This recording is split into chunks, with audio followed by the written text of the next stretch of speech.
電視台嘅特別節目，我係今日嘅主持4A 班曾欣妍。今日我哋邀請咗香港保安局局長鄧局長同我哋講一講香港國安法。鄧局長你好。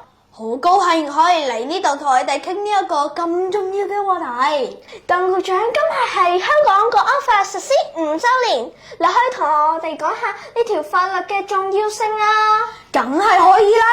香港國安法佢就好似喺我哋家園度裝咗一道好堅固嘅門，保護我哋免受外來嘅威脅。睇起嚟好重要喎！但係我哋作為學生，應該點樣理解同埋支持呢個法律啊？作為學生，你哋可以透過了解法律嘅內容，增強自己嘅法律意識。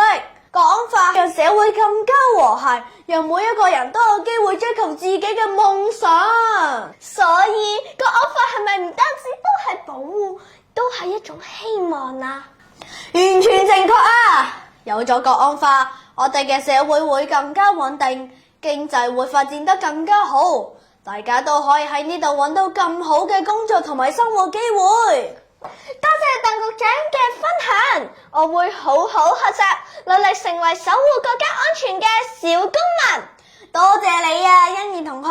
每一代人都有責任保護我哋嘅家園，相信你哋一定會做得更加好㗎。多謝大家收睇我哋嘅節目，請大家支持守護與希望，訪談保安局局長，點讚同埋分享啊！再見。